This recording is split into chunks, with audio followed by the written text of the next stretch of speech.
Hey, Laura. Yeah? This cave Yeah. is dank. It's dank because cave. it's kind of watery and dark and stuff. That's what dank means. Yeah, it's a dank cave. Uh, Also, it smells of weed down here. yeah, there's that too. How much further down this cave we going? I feel like we've been going down here for ages. I don't know. I'm just following the smell of weed. Well, that's an adventure that you can do in life. Follow the smell of weed and see what happens. That's generally my life. I'm like one of the Oxo kids from the 80s, just following the smell. Intruders, stop where you are! Who are you? I am the Lord of the Mole People. Who are you? Well, I'm Lauren. This is Jane. Hi. Hello. Hello? What is it that brings you down here? Well, we were just following the smell of dankness. It is truly dank down here. Tell me of yourselves. Well, we're a couple of people that we do a podcast, and we are not straight. And what else can we say about ourselves, Jane? Yeah, we do like silly voices and things, and sometimes I follow the smell of weed. We try and be nice, and we're people. We do try and be nice, and we're people that you don't know. Yeah, that is true. Yeah. That is true. Would you like a cupcake? That would be lovely, thank you. Why, you are such queer and pleasant strangers.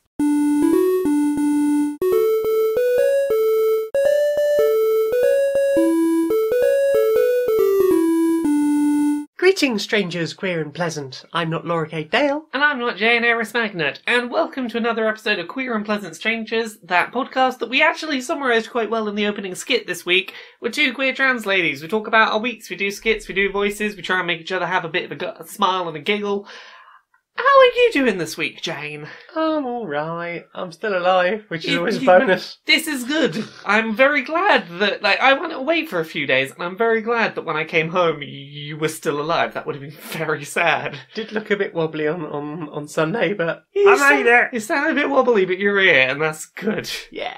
Yeah, tell me about your week. What you been doing with your week? I've been mostly playing games and such. Would you like to talk about the games that we played? We probably shall. I'll tell you what we should do first. What? Tell us about your week, because you actually went and did a thing. I went and did a thing, and it's the reason why I've not got much in my played, listened, or looked at this week, because I was too busy having adventures with my nerd friends. I went to Birmingham MCM Comic Con, which is... I tend to go to the London Comic Cons. It's a very big thing that happens twice a year. First time going on to the Birmingham one. It was definitely a bit smaller. It feels like it was about half the size. Like, it was the size of one of those halls at London MCM. It was about the size of Birmingham. About the number of people. It definitely felt like it was a smaller number of people. There was no, outside place to congregate. There was no, here is the big field or anything. It was all inside in the NEC, and I've been to the NEC before. It's an interesting labyrinth of a building. Okay. There were 3 separate large-scale conventions happening in the NEC all at once. Wow. Which is interesting when to get to Comic-Con. It's like, oh, we got into cosplay, left the hotel, and then had to go basically through the big burly biker convention and the baby and toddler convention, which is a thing apparently. Okay. It was a lot of walking through very disparate groups of people to be like, aha, a comic convention. I'm surprised that babies and toddlers were that organised that they could set up their own convention. Well, I was trying to work out what this was, because I was imagining, from the outside, oh, maybe it's, new tech for babies. I don't know. Maybe there's new inventions that are good for baby stuff. And it generally just seemed to be parents that were like, I have a newborn, or I am pregnant and about to have a child. I've left it pretty late and should probably get all the stuff that I need for a baby to arrive. I'm just going to go to a place and buy it all at once. One baby kit, please. Yeah, and I'm like, surely in this day and age, particularly if you're a pregnant woman, it's probably not the easiest thing to travel to the NEC, wander around a convention centre all day and carry all your purchases with you. Or any other type of pregnant person. Indeed. I didn't entirely understand the purpose of that one, but it involved a lot of pregnant people being around.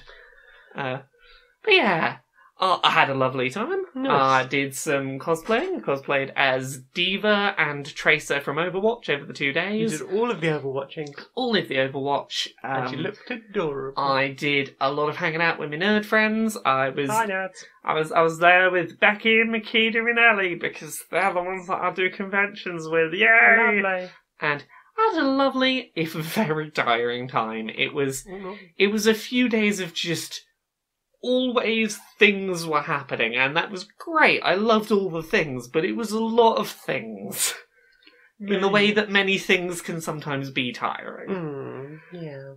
But yeah, that's why I've not done many other things this week, so shall we jump into our first category? Fair. What have you played this week? Pardon me, I have terrible gas. Yeah, I don't know how well that siren picked up on the thing, but it caught me for a second. So yeah, I've played a couple of things that I've played before, but I played them with new groups of people. I played a lot of Jackbox and Use Your Words, which I think are both games that I've talked about before. Yeah, I played some Jackbox too. Yes, so I tried to play Jackbox on the Switch last time I was at a convention, and my Switch just didn't want to have anything to do with either my phone internet or the hotel internet. This time, it's successfully connected to the hotel internet, which is good. So I booted that up. We played some Jackbox 3 and Jackbox 5 and Use Your Words, all of which are, you use your phone, you do silly things, they pop up on the screen. And this time it was in the convention nerds. The game we had the most fun with, I think, was, what's it called? Faking It, which I believe is on Jackbox 3. It is this game where all the people in the room will be sent a prompt to their device, and it might be something like, raise your hand if you've ever farted, I think was an example, or how many times have you been in a car crash, and you hold up a number of fingers. One person in the room doesn't get the prompt. They get told, like, it's either a raise your hand or don't, or it's a put a number of fingers up, but they don't get told what the question is. And they have to just kind of bluff and try and not get caught out as a liar. We had a lot of fun with that. The intention is that the liar needs to try and stay undercover for 3 consecutive lies. None of us managed that, but we got very close a couple of times. Nice. There was a round I was doing really well in. I can't remember what the first round was. The second round, it was numbers, and I put 3 fingers up, and the question was, how many times have you been in vehicle accidents? And thankfully, 3 is the real answer to that, and I've told my friends this before. I was under heavy suspicion round 1. Round 2, I lucked out and put the right number of fingers up, and completely put suspicion off me, until the final round where I couldn't have known this. I accidentally fucked up. It was again put a number of fingers up. I put 1 finger up because I was like, 1, that's a low number. I can probably bullshit that. The question was, how many NFL games have you been to in the last year? And everyone in the room was like, no, you don't go to American football events. No, even 1 was very clearly a lie. I couldn't have won that round. I went to the launch of a Madden game. Does that count as a... See, that might have worked, but I was not that quick thinking. It's just the look I got was like... no. Oh no. Oh no, you did not. Oh no, I didn't do this once, whatever it is. Yeah, we had a lot of fun with that. We were all very tired by the time we got around to trying the rapping robot game, but we had a really fun night. What about you? What have you been playing? Well, it's funny that you played Jackbox 3 and 5, because I played 1, 2 and 4. We played Fibbage 2 and 3, which are basically games where you have to all try and come up with a lie and deceive your opponents with a lie. And my friend Colin managed to get me pretty much every single round. He's very good at believable lies. I think he would be really good at faking it. Almost certainly. The other one we played was we played a bit of Quiplash. Do you like Quiplash? And bracketeering. I do like bracketeering. Bracketeering is an interesting one. My favourite one is the triple blind round. Yes. Where it sort of changes. You will get like a couple of subjects to enter, and then by the end of it, it could be completely different. It could be a whole different subject and different voting rules, and the way your things go through and can completely spin the whole thing out. It's quite fun. Indeed. So what else have you played this week? Well, I had a bit of a board gamey session before we started on the Jackbox stuff. So I got to play my new game that arrived this week. Oh, was that the one that I played with you the other night? We played Stuffed last night. Yeah, Stuffed is really fun. Stuffed is very cute. So what is the premise again about these stuffed animal things? So basically, they say that those in life who have been held back or failed to achieve their potential, they will become stuffed, and in their afterlife they will have to try and overcome certain burdens and in order to sort of move on to the next life. So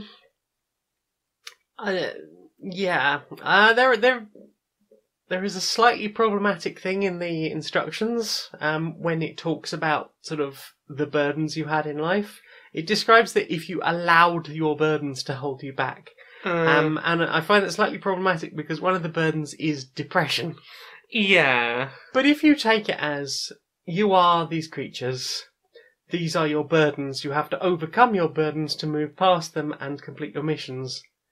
That's not so bad. I don't know why they had to put that story in. No, like... The rest of it... Actually playing the game, none of that iffiness came through, because I sort of just went off of your explanation. I didn't read the rulebook, and I didn't pick up on any of that. Yeah, it's the only thing that has made me even sort of slightly bothered by the game, but which is strange, because it includes what appear to be stuffed animals, in some cases completely covered in blood. Well, but other times it's adorable bats. Yeah, the whole idea of the game is that you've got these 2 burden cards that you start with, and they'll each say something on them that, like, get these resources in a turn, or collect this many of this type of character. And then once you've got rid of your burdens, there is a mission to do, and it'll be have all of these resources on the same turn. And the basic idea is, you roll a handful of dice. Yep, you 8 dice. Yep, you can spend them to do different things, like to buy more people to join your team, or like you might be able to spend one to re-roll some of the dice that you don't want to keep. Yeah, and it's basically try and manage your resources to purchase things that will help you achieve your missions, and that will help you to better roll the dice that you want to roll. Yes. And it does rather take it. So those sort of extra bits do rather take some of the randomness out of the game, which would be very easy with a game primarily based on dice. Yeah. Like from the start of the game, every character can spend one of the most common resource to re-roll as many of their die as they like. There's things where it might be like, if you got this little leaf icon, you can pay one of these icons to turn that leaf into a potion icon, and it's about picking the things that you want on your lineup that you think will best help you to get what you're aiming for. Yeah, so you're gathering a team together. You can have 2 of each type. So you have loyals, who are just friends who will stay with you, and they will have their special abilities. Then you have the mercenaries. And most of the missions require you to have at least 1 mercenary on the team.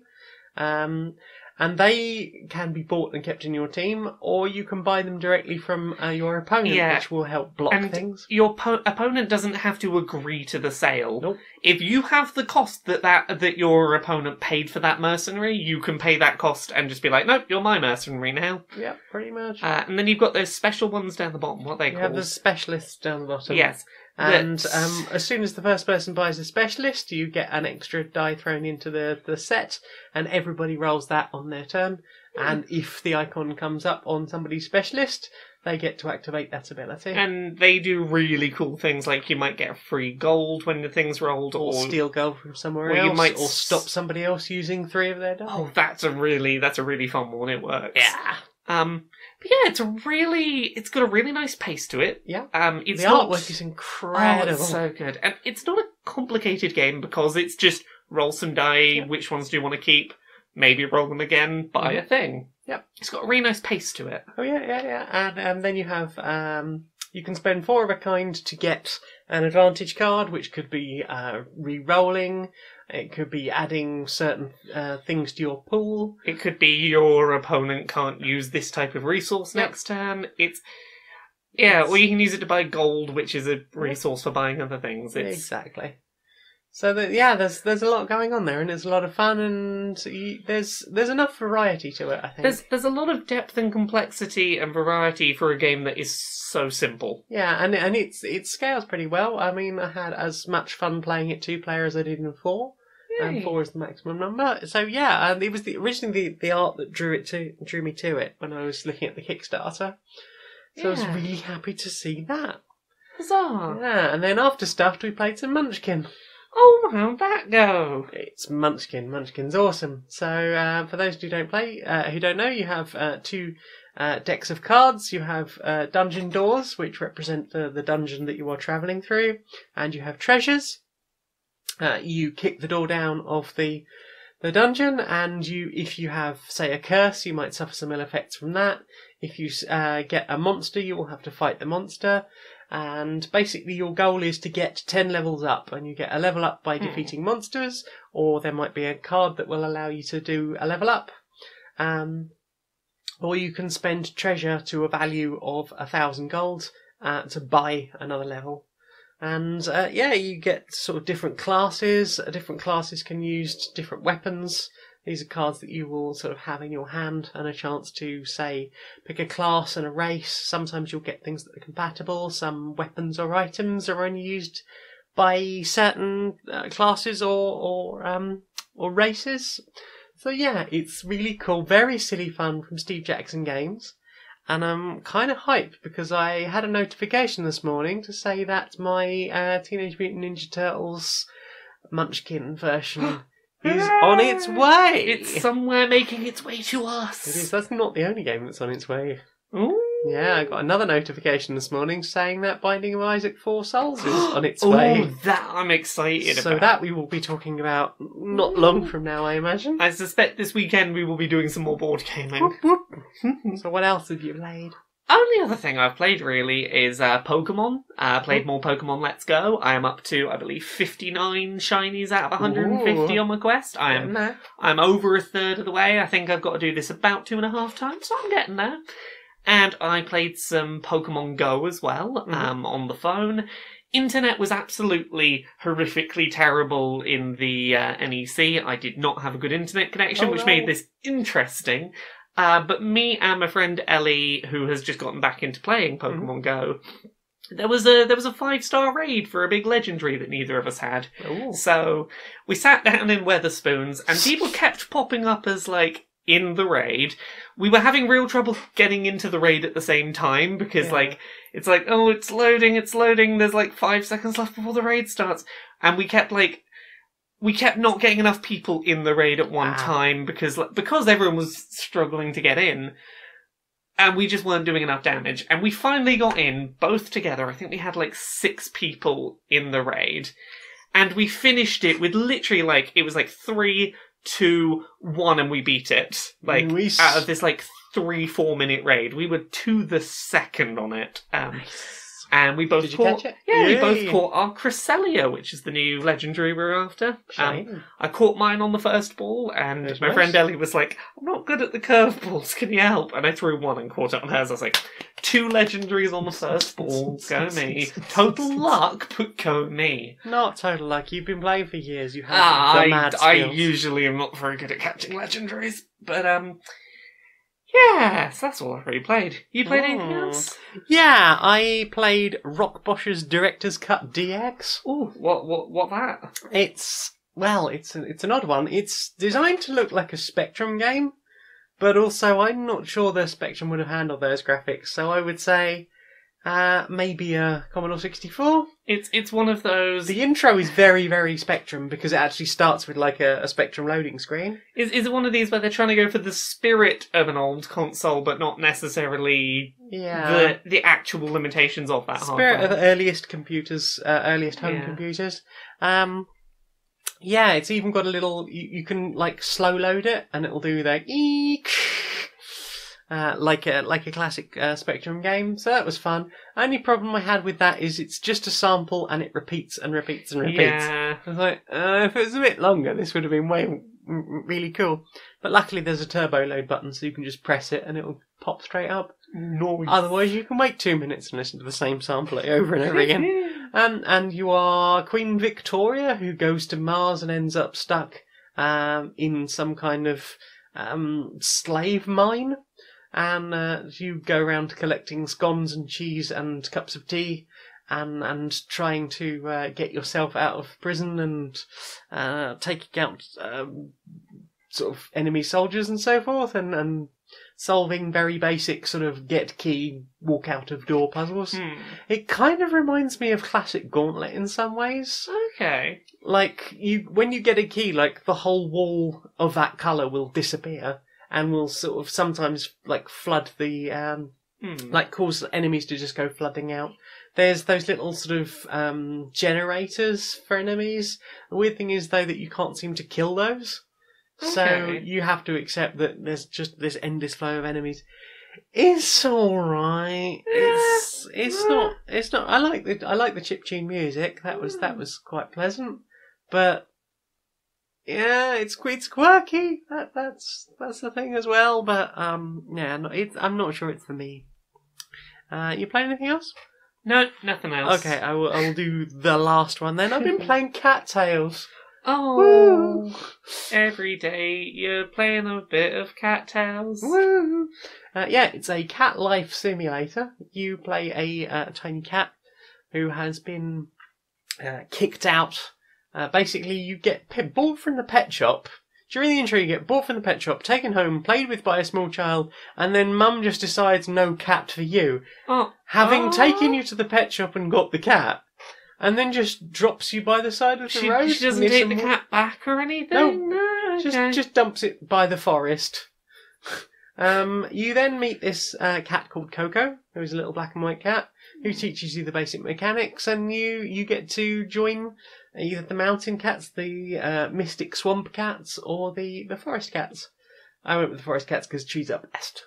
And yeah, and it's like Stardew Valley but with cats. No farming. That sounds adorable. It is. I'm having a lot of fun with it. I'm really enjoying powering up my cat to be a super cat by just doing lots of foraging and fighting rival cat gangs that come and encroach on our territory, expanding our turf a bit. But yeah, like, I think if it had, like, maybe the colours turned up, the contrast a little bit more, it would be a bit more pleasing to the eye, because it is a little bit drab in places. Also, the music reminds me of something out of the original Sims. Yeah. Like, it's a bit basic. But the game itself overall is quite a lot of fun. It's got a mining section, like Stardew Valley. It's got relationships and sort of powering up, like Stardew Valley. You can get cat married and have cat babies, have little kittens, and bring them back to your newly expanded den.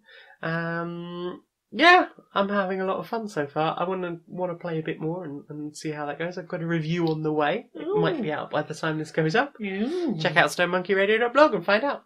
And the last thing I played Decap Attack.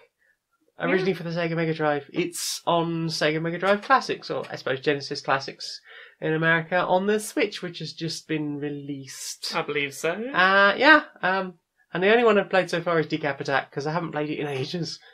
You play Chuck D. Head, a sort of mummy thing with no head, but like eyes and a mouth in your chest that you can seem to like fire out on your intestines as a weapon. Okay. And sometimes you can grab a head, which is like a little skull, and you can throw it as a weapon. Okay. Yeah. It's a weird old choice of game. It's a weird little sort of action platformer thing. And yeah, you have to unite this sort of continent back together by going sort of the Heartlands and Elbow Island and throwing heads at people. And throwing your head at people and slinging your sort of intestine-y face at people. It's very weird. Yeah, sounds it. I remember playing it at a friend's house when I was very, very small.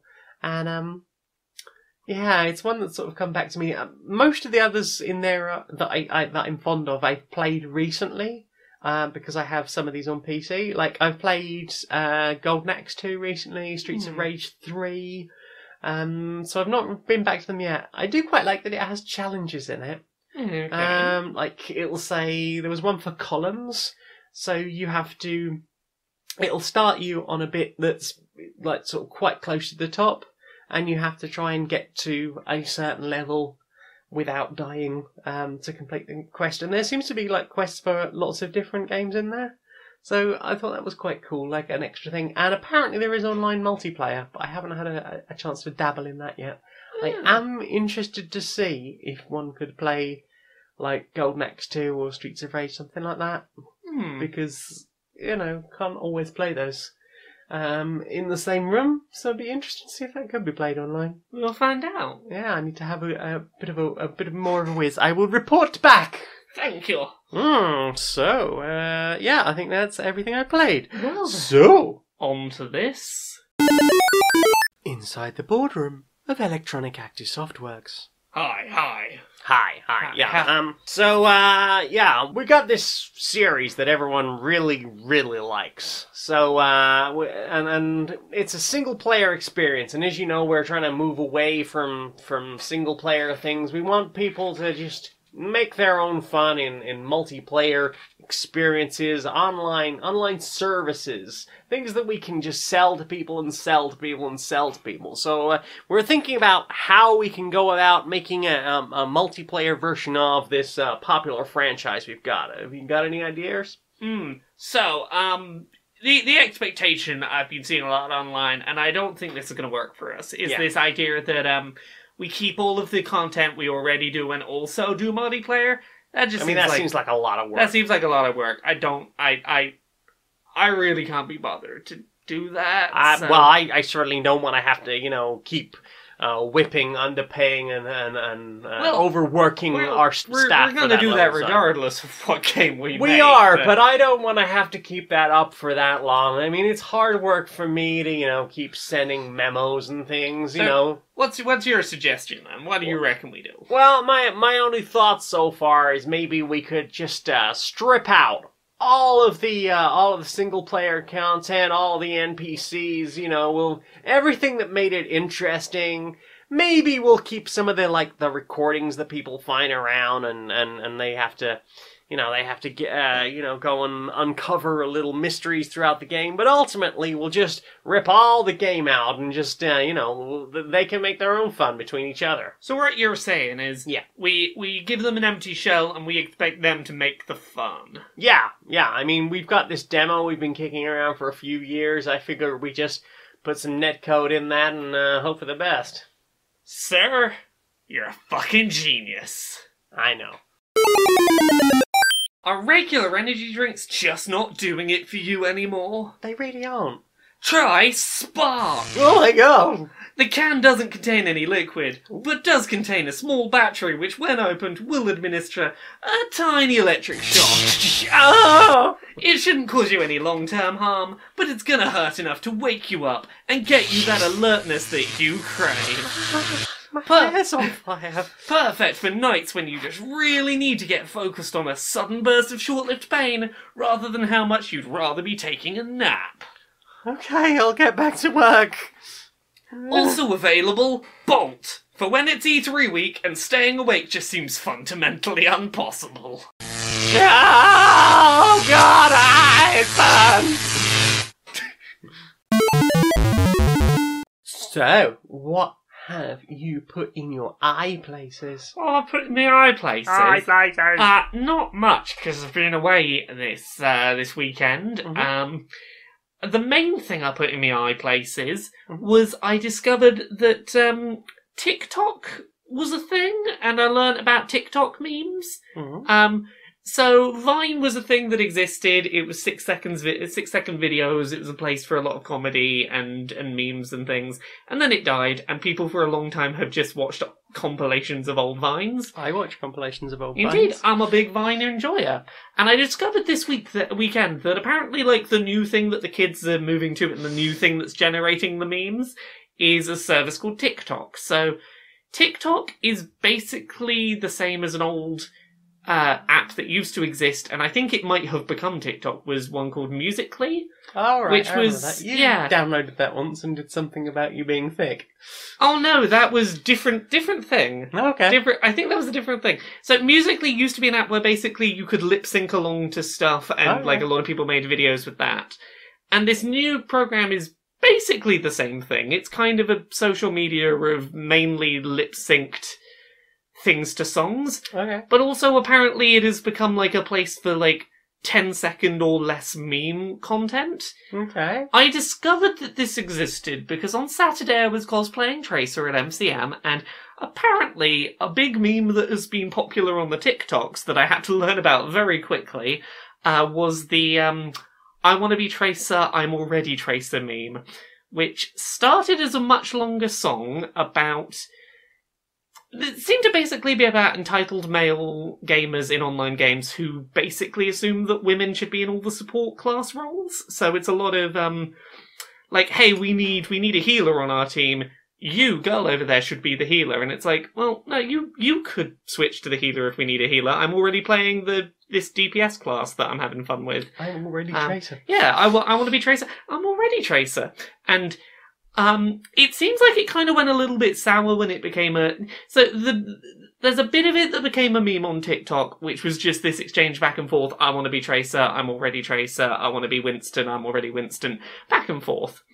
And I had to learn about this very quickly, because 2 minutes after getting into MCM, someone shouts at me, I want to be Tracer! And I had no idea what was going on, and my friends had to be like, okay, here's TikTok, this is the meme, and I had to, like, every couple of minutes throughout the day, I had to be like, I'm already Tracer! 'Cause that was the thing I had to learn to do. But apparently the meme kind of went a little bit mean on TikTok, in that it switched from being... The intent of the song was meant to be like, hey, you know, don't expect women to play the support roles, you could just do it yourself, you know, like, let women play DPS classes if they want. What it ultimately became is a lot of women, like, really like the song because it's really cool and empowering and has this really nice message to it, and would do a lot of these lip-synced videos to it, and then in the sort of call and response section, you would get guys responding to the video by basically, like, trying to imply that these women were, like, fake gamers and that sort of crap. Old chestnut. Okay, so, like, one example that really annoyed me of this was one where, like, the woman is, like, she's cosplaying as, I think, Diva or something, and she's, like, doing the lip sync thing, and it's really good. And the other half of the video is a guy who just holds up a piece of paper and goes, your controller's not turned on, you don't even know, you're not a gamer, you didn't even turn your controller on. I'm like... She's making a video for a thing. I wouldn't turn my controller on for that, because then while I'm making fake controller motions, I'm gonna be fucking, like, changing shit on my PS4. Like, if I wanna, like, just look in a video like I'm playing a controller, I'm probably just gonna, like, hold a, like, not turned on controller and do the thing. Like, that... Do you not understand props, friend? Yeah, but it's like, oh, she didn't even turn the controller on, not a game. I'm just But, put that meme aside, I learned that TikTok's a thing, and we watched some TikTok compilations while drunk, and there were some very fun ones. There's some very funny ones. I'm like, I don't know much about TikTok, but I'm going to go down the rabbit hole. Like, TikTok compilations might be a thing I investigate more for memes. What about you? What have you looked at this week with your watching eyes? I watched the 2009 Day of the Triffids miniseries. Ooh, how was that? It's 2 parts, about 3 hours long total. It's not great. It's not my... I mean, to be fair, the book it didn't have a brilliant ending, but basically, it tells the story of a guy working at the Triffid farms. These are sort of carnivorous plants, and they they have been found to produce this, very readily produce this sort of oil that can be used, and it's they're basically pointing out that it's been used to replace petrol fuels, they're like the petrochemical industry, and it's saved the world. But there's this activist who feels that the plants shouldn't be kept where they are or how they are, and following a solar storm, which renders most people on the planet completely blind, he decides to break into the Triffid farm and let them all free. He dies in the process, but basically Triffids are these 10-foot tall, weirdly sort of almost like trumpet-flowered plants that flick their, I guess, stamen out and always go for the eyes. And they will it's poisonous, and they will basically take you out and then wrap you up in vines and then suck your nutrients out. So in the grip of all these blind people, suddenly there's these plants wandering around, and this scientist who's always been a bit concerned about the Triffids after his mother died to a Triffid attack, he ends up sort of trying to work out what to do and how he can try and save the world from the advancing Triffids, and bumps into a journalist and rescues her from this cop who's basically got her at gunpoint. I don't understand why all the police in this have guns. Oh, okay. Because it's set in the UK. Yeah, we're not really a big gun country. We're not a big cops with guns. It's got Eddie Izzard in it playing Torrance. Basically, Torrance starts off as a complete shitbag. I can't remember what he was in the book, but in the film he basically was asleep on the plane with his hat pulled down over his eyes during the solar storm. He wakes up to find the plane is crashing and everyone is screaming and running around blind.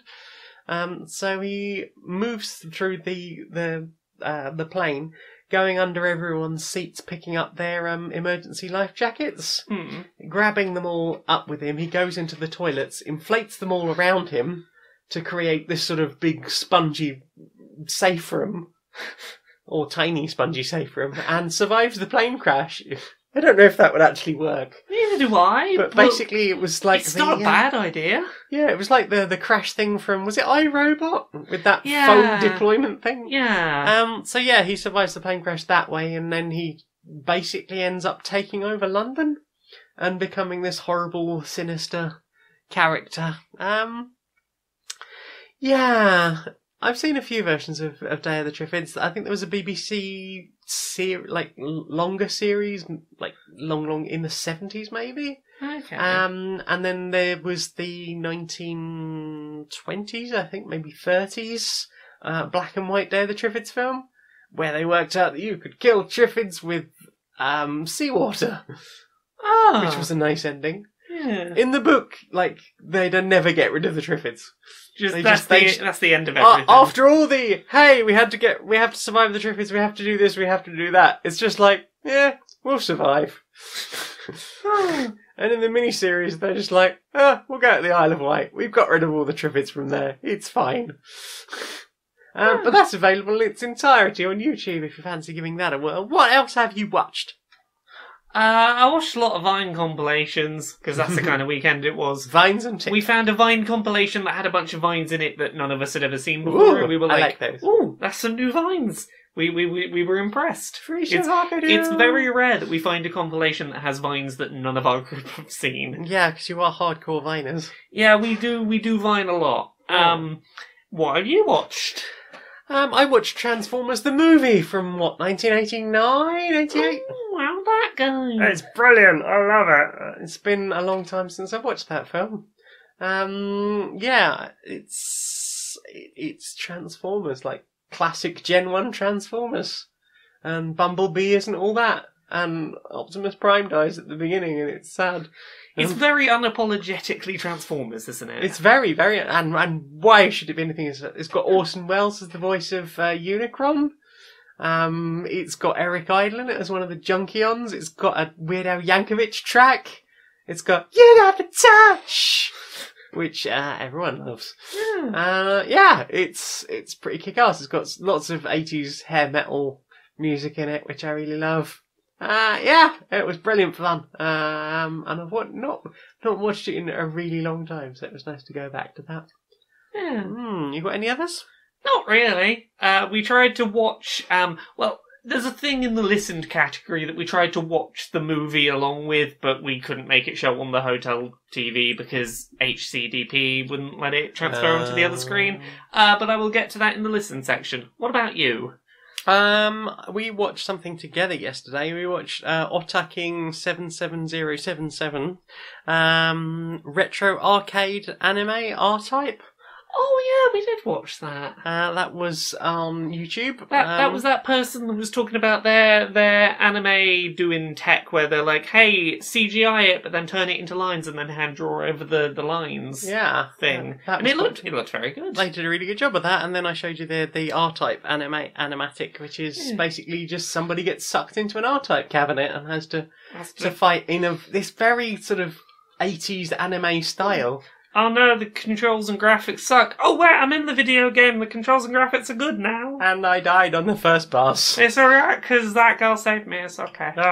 Let's go in more video games. Yeah, that was really nicely done little short. I can't imagine how long that must have taken them. Here's the thing. I'll say about that, the dialogue wasn't anything special. They could probably do with working in a team, I think. Yes. But I cannot fault the absolutely stunning, visual particularly the ship stuff.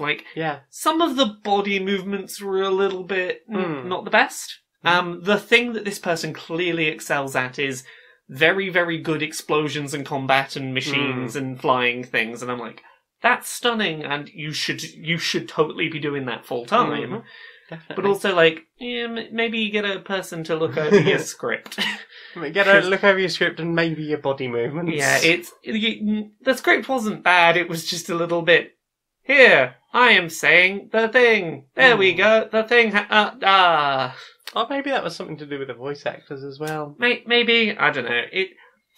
It was clearly not. It wasn't the thing that impressed me most about this. No, but the ships, the explosions. I really like the explosions. Yeah. They're very sort of Akira Macross styly. Very good.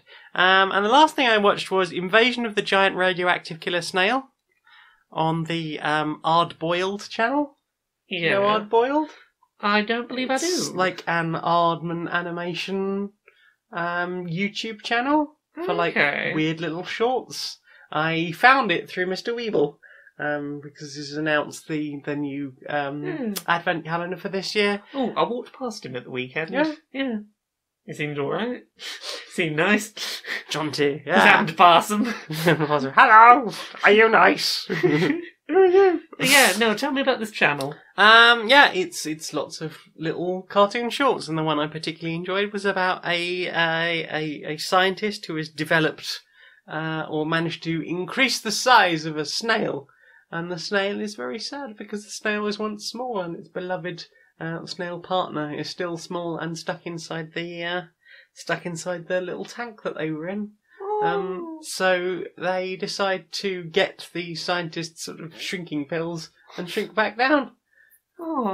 After having eaten the scientist. It's quite nice to do.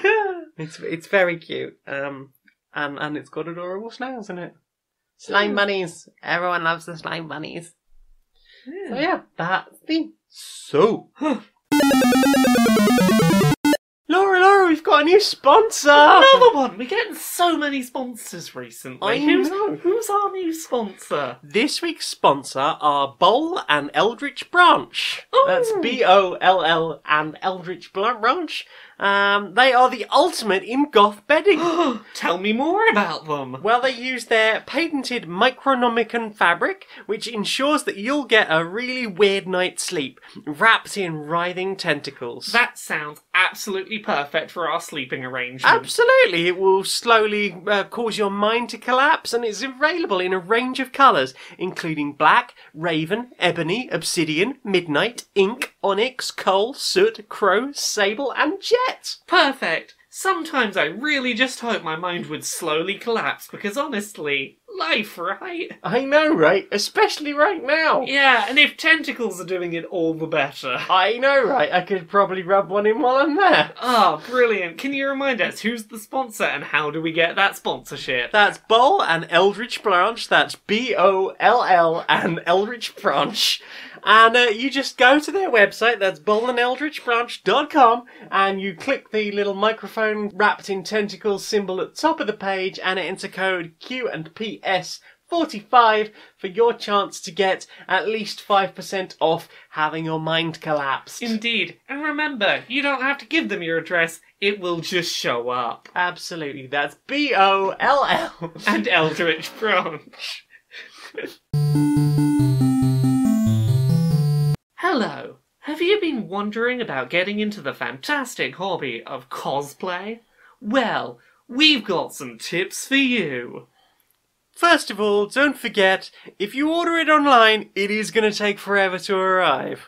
Also, no matter how well made it is, it's gonna break. No matter how many resources you bring with you to the convention to fix it, your costume is going to break. It's not going to fit quite right. You're going to have to just fiddle about with that just a little bit. Even if you tried it on at home and it fit fine, you're going to get to the con, it's not going to fit anymore. Something about putting it in your suitcase that's just really going to screw it up. It'll simultaneously be too long and too short in a weird set of places. It's going to be uncomfortable to wear. You're never going to be able to coordinate your outfits with your friends. That group cosplay you have planned, never going to happen. It's going to be months of work for something that might well break after one use. And you're going to have a really good time. Yeah, All of these problems are actually just going to completely melt away and you'll have a really good time and you won't care about any of it. Because it's going to be really nice. You'll be there with your friends, Yeah. conning it up, playing your favourite character. Yeah. So, Yeah. what have you put in your ear holes? Nothing substantial this week. I listened to a lot of meme music. I listened to a lot of cheesy 90s stuff, a lot of basically the kind of stuff that I was rattling off from that Amicon playlist a few months back. Just basically listening to a lot more like, it's trashy meme music. What about you? What you listen to? This is going to be a short section for me as well. I started listening to the new season, or the most recent season of Dames and Dragons. I've mentioned this on the show before. I listened to sort of everything up to the end of season 3.5. Yeah. And then because I prefer to listen to D&D podcasts as a big chunk. Like, I listen to the Adventure Zone balance in almost like one sitting over the course of like a month or so. Yeah. But like, luckily it was just coming to the end. Yeah. And I really sort of struggle if I'm having to go week to week to week. So I sort of paused on Dames and Dragons, and I've now started back up with the Court of Spears series. I nearly called it Court of Swords series then, and that's the wrong show. I think that's it, me, JB. Yeah, so I'm really enjoying that. They're great characters. They have a lot of fun together. Would definitely recommend more of that. And you were away on Sunday and was missed you. So I listened to Happy Home, Keep On Writing by Kimmy Dawson. Oh, that track. And I listened to some old whoops so I could hear you laughing. Oh, that Happy Home, Keep On Writing one, like, that's a song that's like, it's one of those songs that's going to be very special to me for a long time. I included a line from it at the end of a chapter of my memoir. You play it a lot, and I always associate it with you. Yeah, there's just a couple of bits of it that just make me feel safe and like everything's okay. So, other things I listened to very quickly. I got up to date on the Adventure Zone. Yay! That campaign's going very well. I'm enjoying. I'm hype. I very much enjoyed that latest episode. And I listened to the new episode of Till Death Do Us Blart. This was the film you couldn't Yes, watch. I believe I've mentioned this one before. It is the Paul Blart Mall Cop 2 annual review podcast, where 4 people just watch Paul Blart Mall Cop 2 once a year, every year, and try and find new things to say about it. It came out just a couple of days before the convention.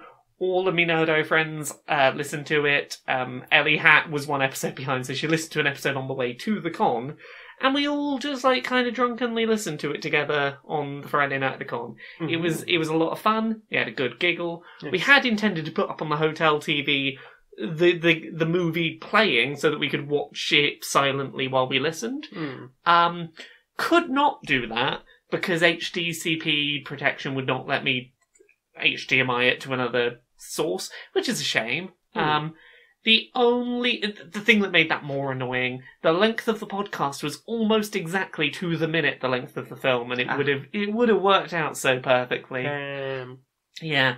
Oh well. So yeah, I think that's everything I listened to this week. So this is a public information recording on the subject of making friends. When trying to make a new friend, there are certain questions you should never ask a stranger, no matter how much you think they might help the conversation. Indeed, one does not wish to come off as some kind of weirdo. No matter how much you're trying to make small talk, you should never ask a new friend, who you have never met before, where they live, or where they will be sat on public transport that you're about to take together. Indeed. You may ask for what part of the country they are from, but do not ask for more precise directions once they have told you what they are willing to share. Indeed. If you ask them and they tell you, I live in London, don't then ask them, where in London specifically? That is an unsettling question which will put your new friend slightly not at ease. Do not ask if you can touch their hair. Do not ask questions of a private nature before you have struck up a more general conversation. Indeed. One thing we have learned from talking to trans people, do not ask them about their genitals. Indeed. This has been a public service information film. Do you suffer from chronic pain or illness? Then there's every chance you need Shut the Fuck Up Karen. The next time some well-meaning friend earnestly suggests you try mindfulness, yoga, positive thinking, turmeric, or any other gloopy bunk science bullshit, give them a blast of our patented Shut the Fuck Up Karen formula, and they will shut the fuck up. Have you tried jade eggs up your vagina? I'm not sticking anything in my yana, yo!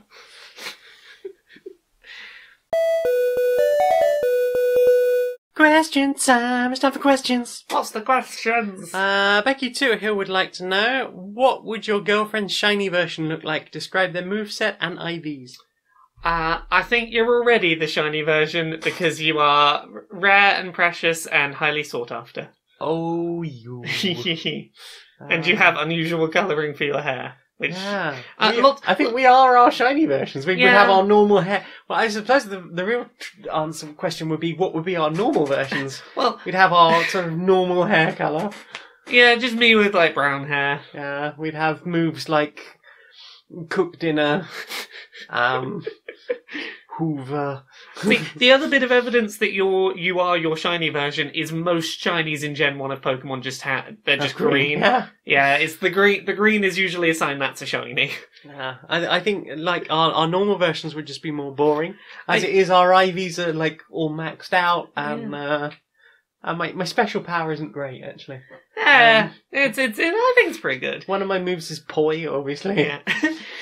It's basically just us with boring colour hair and like strip away like the interests we have. It's like less partying, less of the fun things. Well, I think your special moves at the moment would be like awesome journalism, creativity. You've got Poi, partying. I've got Poi. Parting, well, maybe not. I had partying. I don't know what that's going to be like for a little while now. We shall see. I need to take it easy. You've got special skill of very, very funny. I'm good with my fingers. Does me... Oh, wow! What's the next question? Tricky would like to know, design describe your very own game console. What specs or features does it have? What sort of peripherals do you imagine would work on it? And how many EU regulations does it break? The only part of that question I know how to answer is games console where, as a standard, you can just use all of the controllers and remap your controls. You can play it with motion, you can play it with buttons, you can play it with the Xbox adaptive controller. Like, just let people have lots of options about how to make their video game work, and don't force them to play it a specific way, because limitations kind of suck for the end consumer. Yeah, it'd be region free and allow you to put homebrew stuff on there so that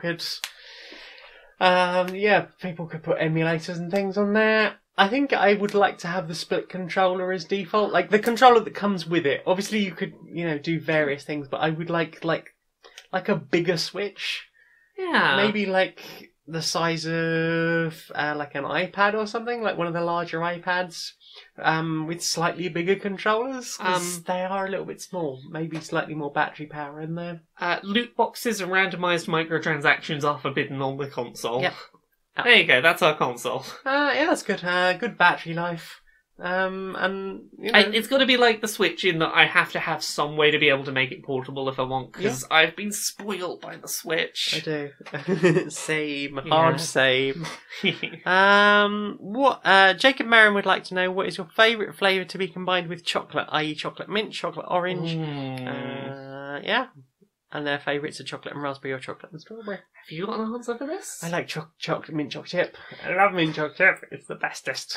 Mint chocolate chip is good. The only other answer I might offer is not even combining chocolate with something else. It's mixing two types of chocolate. I really enjoy a good white and dark chocolate marble. That can be really nice. Cinnamon and chocolate is really good as well. I've had cinnamon. That's cinnamon and hot chocolate. Cinnamon hot chocolate is really good. Those flavours go nicely together. Chocolate and vanilla. Like a really nice, strong, natural vanilla flavour. Chocolate and ginger can go really nicely together. Chocolate gingerbread. Dark chocolate coated gingerbread is really nice. Ooh. That's chocolate and gingerbread is a good combo. Nice. All the questions. Ian Burnham would like to know, what character would I be in the current Dice Funk? So,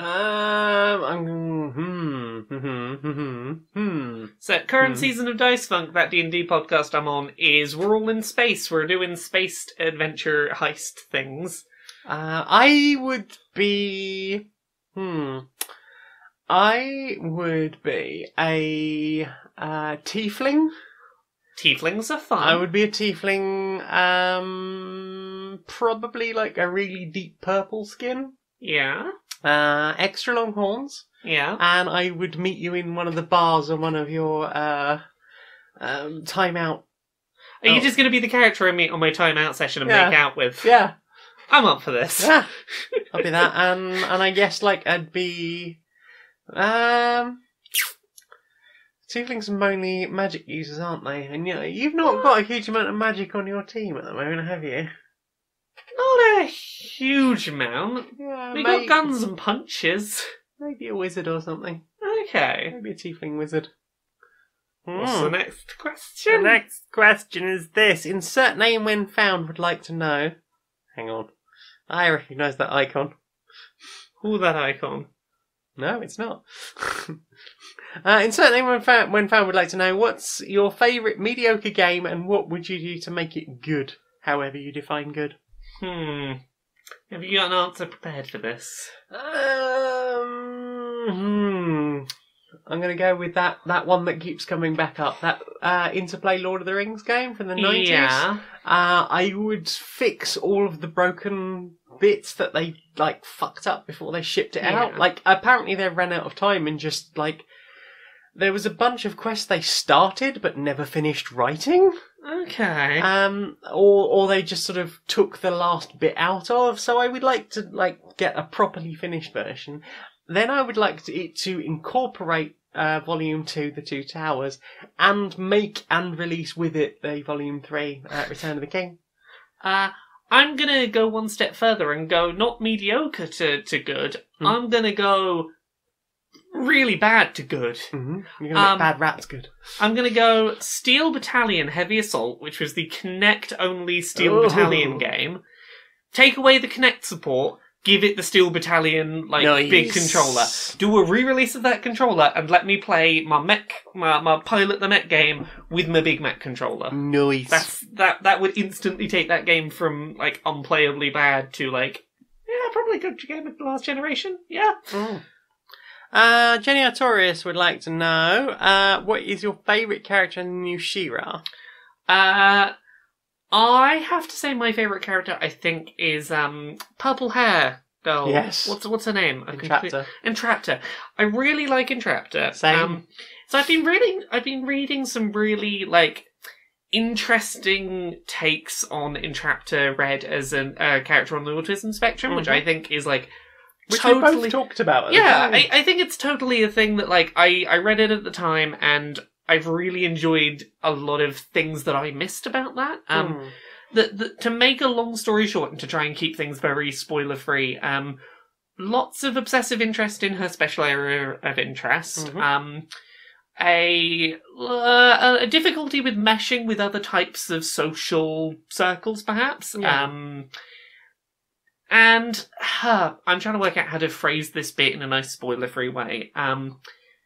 She is very trusting of people in that when she is told something that seems like it makes sense, she will go, well, I don't see why you would lie to me. Also, you're taking an interest in my special interest, which no one ever does. So, I have no reason not to trust you because you're actually, letting me talk about the thing I like to talk about and you sound like you make sense. So, there's a lot of the sort of naivety around that of the character that feels incredibly fucking familiar to things from my life. I'm like, oh, this character is my baby and I need to cosplay her at some point. Yes, do it. Yeah, I need to.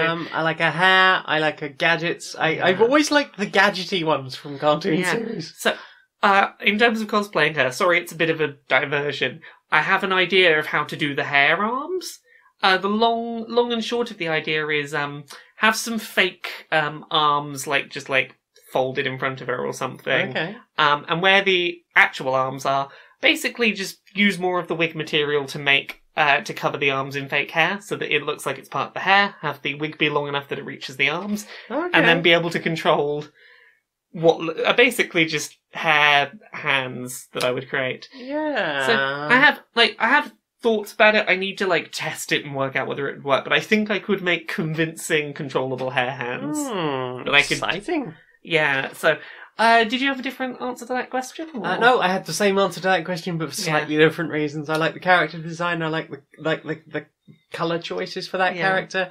I think she's really interesting and really sweet. And I hope good things happen. Because we haven't got to the end of the series yet. So the only other one I want to mention is Catra, just because I don't think she's the best, the nicest character or anything, but I think we've seen a lot of her arc now, particularly this episode we watched, quite a late episode we just watched tonight that was oh, okay, yeah, no, I'm very much liking the way they've written her and her complexities of motivation and stuff. I really like her character. I like Scorpio as well. Oh, yeah. She's so enthusiastic. The energy is very gay. Oh, yeah. What's our next question? Samuel West would like to answer a vitally important question. Do you need a bra that will let you know if the minestrone you ordered is being delivered by drone? Yes. Soup's up, bra. I miss bra jokes. Bra jokes are great. I know. I was listening to them all the other day. Are you finding more questions? I'm finding more questions. Where are you finding more questions? Okay. Kel Goodall would like to know, what is the best butt in Pokemon Let's Go? For them it is Venusaur. Venusaur has a butt that can't help but notice every time they're battling. This is a tricky one, because a lot of my favourite butts from Pokemon are later gens. I'm going to go with Ditto. Because Ditto can have any butt it wants. It could have that Venusaur butt if it wants, or it could have a Blastoise butt, or a Snorlax butt. It has all of the butts. It is all butts at once. It is all things. It is all butts to all people. It is all butts to all people. There you go. I knew I'd pull an answer out. I'm trying to remember, what was the blue character that was up recently that everyone was like, that's a good butt? Oh, I can't. Is this a blue Pokemon? It is a blue Pokemon. I can't remember where I saw the thread now. Feraligatr. It could have been. Oh, yeah, Feraligatr. Feraligatr in Gen 2 has has really tight buns for no particular reason. It just has a really muscular, runner's butt. Nice. It's like just a big angry crocodile, blue crocodile, but with a tiny runner's butt. I think I will go with Chansey. It's a nice round butt. I enjoy a round butt. Just checking other streams. Checking all the places. Where are all the questions? Can we find them? I don't know. We're finding them in real time.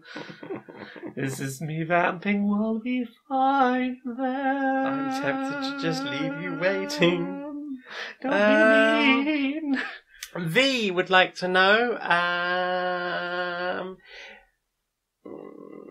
hey there, Laura and Jane. You ladies often talk about things you saw, heard and played in the week, so here's one for the other sense. What interesting, tasty foods have you put in your food holes this week? Ooh, what foods did I put in my food hole this week? I'm trying to think. I had a good pizza. Ooh. I had a good pizza with some barbecue sauce on it. I had some very nice peri-peri fries at Nando's. I'm a big fan of their peri-peri fry seasoning. What about you? Have you had any good things in your face? We made tofurkey hot dogs. Oh, those were really good. Yeah, it was the tofurkey sausages in the white packet, and then we got some hot dog buns and sliced them down the middle, and I did mine with some fried onions. And some mustard and some ketchup, and it was good. I drank some tasty things because I was doing alcohol drinking at the weekend. Heck yeah. I had a Purple Rain. Purple Rain. But because we had no lemonade left, I used fruity cider to mix it up. That was very tasty. It was also a choice I made. Nice. It was a very tasty, interesting choice I made. I had a nice cup of coffee. That's the only drinky thing that I put in that I would particularly go with. That is all. Oh, hang on. I forgot. There's one other place I should have checked. One other place. Oh, you're gonna make me do the passing time song again. Harder. I'm vamping, we're filling up time. Oh, we've already had that one. So Crimson has asked that on Twitter already, and we have already answered it. That's all right then. Whoop, whoop. So, do you know what I want to see more of? What do you want to see more of? Roche of the Aston Warriors. Hello, Larry. Hello, Larry. How you doing? I'm not too bad, mate. How's your week been? Well, I've been, just tired of the press once again. Oh, the press doing their nonsense once again. Oh, more press nonsense as always. What is it this week? What are they done this week? Well, they're continuing with this thing of just getting sort of unhappy outliers from minority groups to write sort of think pieces that sort of present it as a way of sort of outweighing other people in that group, perhaps even the majority of people in that group. Yeah, I know this old song and dance. It's the one where you go, well, most of 90% of the group might be like this, but we found one person who says otherwise, so we'll put their voice up. We'll present them as if they are as if they're speaking for everyone. And, that way we can present the narrative we want to present and not the one that is the standing narrative. Absolutely. I mean, I remember seeing one a few years ago from an autistic person that was talking about wanting a cure for autism. Oh, indeed.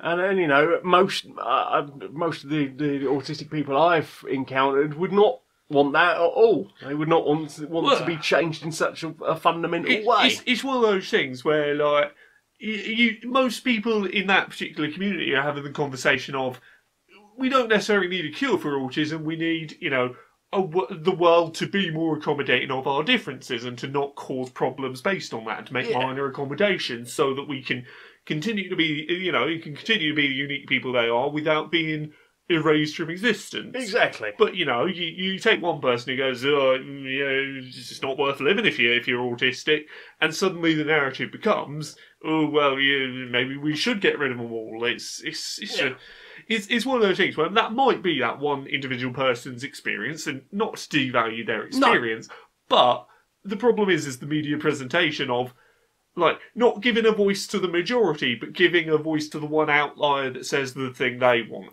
to be said. And that is perhaps a time, we get a lot of false balance in the press. Yeah. And that is perhaps a time when you do need a bit of balance. Indeed. Like, this is not a case of anyone's arguing for anyone else's erasure. That's, taking 2 points from people in... Yeah, is about, like, the media have a great deal of power when it comes to, informing the public discussion as to what people outside of that situation, tend to perceive. And it's a case of, like, sure, share that one story, but the problem is like, if you're ignoring the wider narrative of people in a certain group who are totally happy with who they are and living their lives normally, and only sharing a story of like, no, I'm not happy with being in that group, that suggests that the majority narrative is what you've shared, and that erases, like, if you don't bring up the other side, it erases most people's experience. Exactly. The article that sort of brought me to this recently was by a trans person saying, my vagina will not make me happy. Oh, I saw that one. You know what really rubbed me the wrong way about that? When she tweeted that article, she posted under it a link to the crowdfunder for her surgery that she claimed in the article would not make her happy. Yeah, that's really a bit of a hard sell for people, I would imagine. I did not understand that particular dichotomy going on. I've got to say, did not understand that one, but... Well, I've got a few friends who are trans, and I do remember, like, one of them talking about going to visit the GIC, the gender clinic, and they talked about, how this isn't going to solve all of your problems. Yeah. So if you go in with, a lifetime of depression, you might find that some of the problems, some of the problems in your life, related to dysphoria and so forth, might be much easier to handle. But it's not going to change the underlying fact that you have a mental health condition. So from that point of view, yes, perhaps that vagina will not make that person happy, but it will improve their quality of life in other ways. Well, this is it. There's a lot of trans people who, surgery is built up to be this big thing in your head to the point that it feels like it might fix everything. And, you go through it and ultimately it's like, it doesn't fix everything. No. It fixes one very big, very specific issue. And, it's a great deal of help to get rid of that one particular issue from your life. Absolutely. It doesn't change the fact that you're still a human being who, might have things going on in their brain. But yeah, that's the thing that was annoying about that one. Is it was just like, right now we are having such an issue with trans presentation in the media. We're not getting stories in the media of the majority of trans people who, live perfectly happy, normal lives, and are fucking, having surgery made their lives better. Yeah. We never hear that narrative because it's not... That doesn't sell papers. No, it doesn't sell papers to go, trans person transitions. It was quite good for them. They're feeling very positive about that choice they made in their life. They're happy to move on with the next part of their life. Indeed. That part of their life is done. They had surgery. They no longer feel bad about their genitals. That doesn't sell papers, but... Oh, here's the secret. Being trans doesn't, having surgery doesn't make you feel better. Trans people are all lying to you. That sells papers because it reinforces confirmation bias of people who are against trans people. Yeah, and that's just not on. And again, not to say her story can't be told, but when hers is the only story being told and not the story of all of the trans people who do feel better, I mean, the number of times we've had, okay-ish trans stories that are then offset by them getting some random trans exclusionary feminist to go on and talk about all of the bad things, all of the worst things, how, you know, trans people are this, that and the other that they actually aren't. And you know, that any time like that, they'll be like, yes, this is balance. We are bringing balance into our article. I think that is not the time for balance. At a time when you've got a single person going, doing this surgery will not make me happy. Well, you know what? Some people might have kidney surgery and it won't make them happy. But it will stop them having kidney problems. The other thing I will say as well, I think, is I don't think the problem here was this woman's article. I think that this woman's article itself, totally fine for her to share her experience. I think the thing that's to be really clear about is the media deciding to publish that account and no others. Yeah. And the way that it was pushed out as, oh, here's the secret truth that, you know, trans people aren't telling you. Like, well, some of that was to do with the way it was received by other people. Yeah. And then I think, as people have raised, you know, I think that is going to be very concerning for young trans people because then, you know, you're going to have adults going, look, this person's saying it's not going to make them happy. Look, see, that's a prime example, and that's going to be used to hurt other people. Well, that's exactly it. It's like the New York Times are a big enough outlet that they're well aware people are going to use this example for years to be the example of, no, my child, you are not allowed to transition because it won't make you happy and is proof from a trans person. Yeah. And it's just unfortunate that the media continues to play these particular games of shaping perceptions of minority groups. Indeed. Do you want that hug? Always, mate. Always want that hug. God.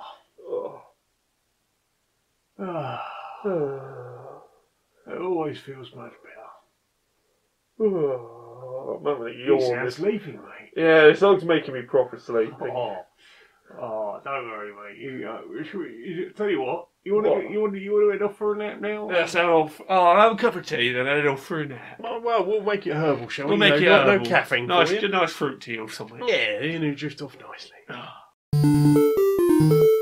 Laura, where can we find you on the internet, darling? Me on the internet? You can find me on the internet at Laura K. Buzz in most places. Laura K. Buzz on Twitter.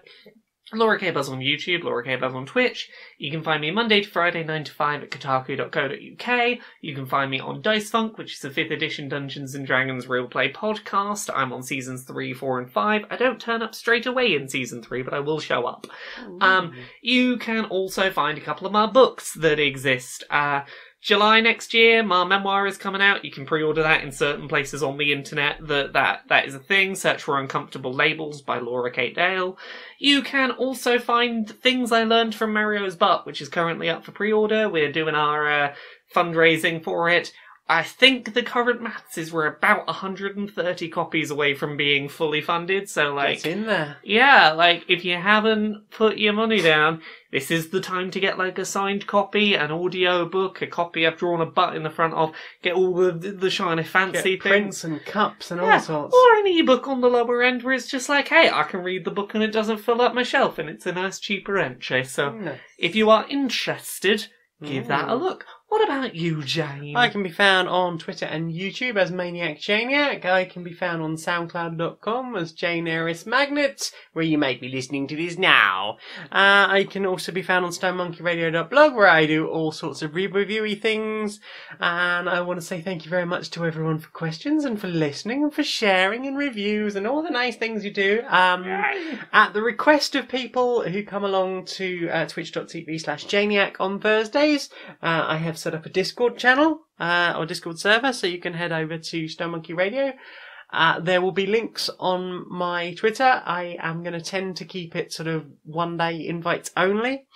So if you can't get in, send me a message on Twitter or on the Facebook Stone Monkey Radio group, and I will send you a link. I will open that up for you. So come say hi. And if you ever want to send me some pennies for helping out with stuff or just because of just niceness, it's paypal.me/JaneMagnet, which you can find pinned to my Twitter. Not that you have to, but if you do, I very much appreciate. Yeah. And thank you very much to the people who have already done so. Much appreciato. So, Until next time, be a stranger.